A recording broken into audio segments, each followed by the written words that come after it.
Idol Manong Joe Saldarriaga. Manong Joe, magandang morning! Ay, magandang morning, Katunying. Kaibigan Jerry, kinakabahan ako sa mga intro nyo eh. Naiintindihan naman ni... Paglingkod lang po, tagahatid ng liwanag. Tama kayo, no? Nung isang araw, kaka-anunsyo ko lang na magkakaroon ng upward adjustment sa singil sa kuryente. Magkano po yan? 26 centavos yung total increase, which is equivalent to mga 53 pesos para sa isang typical na household na may consumption ng 200 kilowatt hours. No? Gusto ko lang linawin na itong pagtaas ng mga resort dahil yan sa tatlong dahilan. No?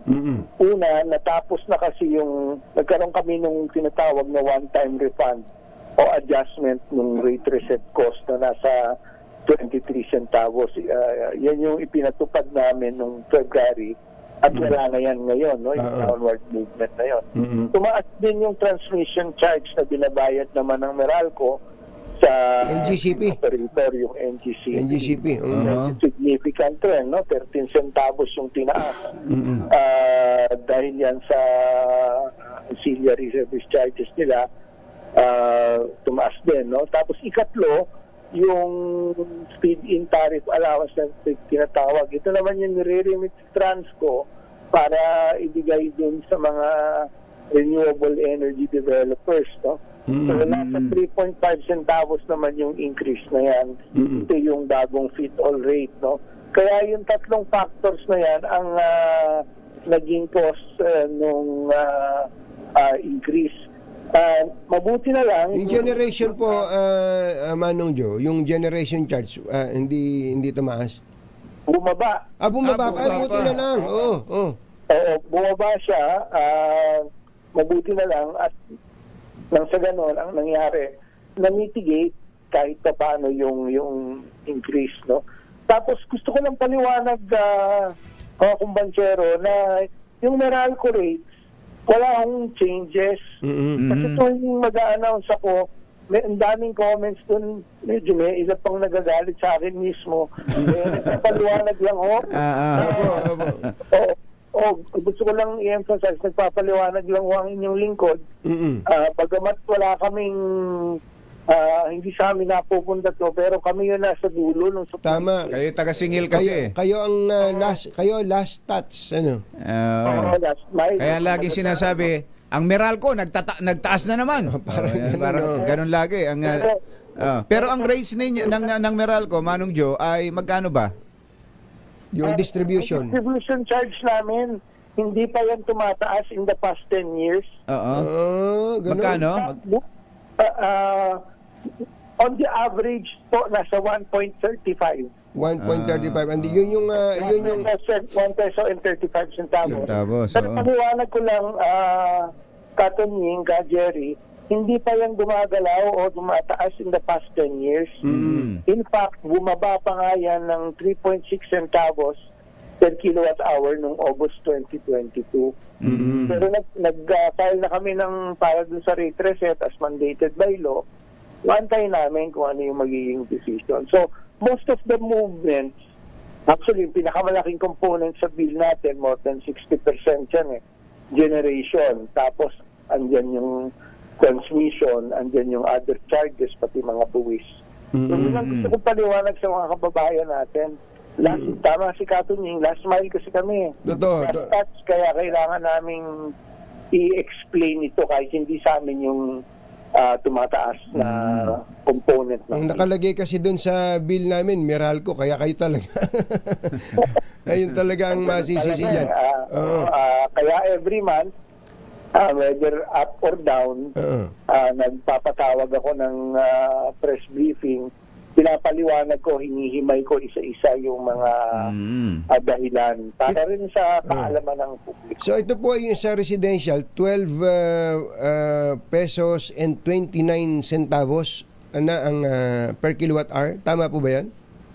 Yes, sir. 12.29. Opo, okay. Pero meron ba tayong kanyang forecast sa next month? Okay. I think meron, kasi di ba nag-file kami nung average weighted tariff namin, annual weighted average tariff natin na parang sabi namin magre-refund kami ng total of 19 billion. Opo. So aantayin namin kung ano yung magiging decision kasi hindi po nagkaroon ng reset eh.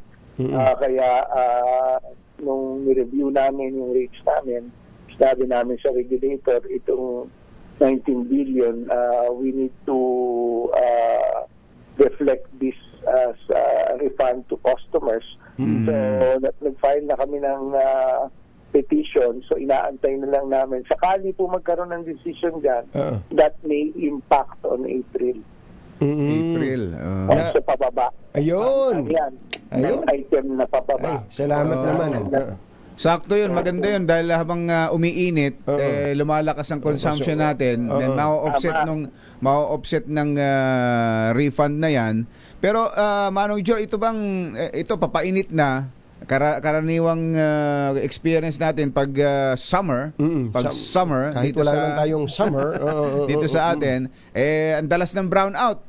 Matitiyak daw ba ng Meralco nang wala tayong magiging maranasang brownout ngayon sa inyong mga sineserbisyohan? Kami naman yung supply namin, we made sure covered kami. In fact, pati dun sa peak load, namasok kami sa tinatawag na EPSA o yung Emergency Power Supply Agreement just to cover our requirements for summer. No? Kasi ang crucial dyan, ngayon, Marso, Abril, Mayo, Hunyo, siguro mga first 2 weeks ng July. Pero ako confident naman ako, wag lang magkakaroon ng tinatawag na unscheduled outage, mga biglaang mawawala yung planta. Yun ang nagiging problema kasi natin. Pero kung wala naman, and I think no less than government gave the assurance na matatag naman yung ating supply situation, I don't see any problem moving forward. Pero just in case, meron naman kaming measures that are in place, particularly doon sa tinatawag na demand side. Ibig sabihin, ito yung kaya naming gawin tulad nung interruptible load program, kung saan papasok yung malalaking customers natin para paandarin yung mga generator sets nila, hindi muna sila gagamit sa Meralco. So yung ma-free up na load, magamit naman ng mga residential customers katulad natin. Wala namang problema. Isang tawag lang naman kayo pag kami kailangan kaming klaruhin o i-announce nyo. Andyan lang naman kayo. Manong Joe, maraming salamat po sa inyo. Manong Joe. Pero gusto ko lang congratulate si Ka Jerry. Nakita ko yung buhay na susungin niya. Congratulations, sir. Thank you, Manong Joe. Tsaka gusto ko lang din banggitin na maganda yung ngayon yung app, yung bagong app ng Meralco. Yung Apcal. Pero baka ano ba ito, pwede nang magbayad doon? Meron na bang tie up na pay method? Meron na kaming online payment system. Tapos ito yung most convenient way. Tama. Meron din kami tie up sa mga credit cards. Pwede rin magbayad ng online. Ayun. Anywhere you go, marami kaming payment partners. Wala nang mapuputulan dito. Wala nang mapuputulan kung may pambayad. Tsaka hindi na katulad dati na kahaba-haba ng pila sa mga Meralco branches ng mga magbabayad, ano? Opo, kasi yun nga po, marami kaming payment partners. Option ng online. And kung gusto mo naman malaman ano yung mga konsumo mo buwan-buwan at para mabigyan ka ng giya, meron din kami yung tinatawag na Apcal o yung Meralco Appliance Calculator. Ayun. Yes, sir. Thank you and have a good day po. Manong Joe Saldariaga. Maraming salamat, Captain Ying, Ka Jerry. Thank you. Salamat po.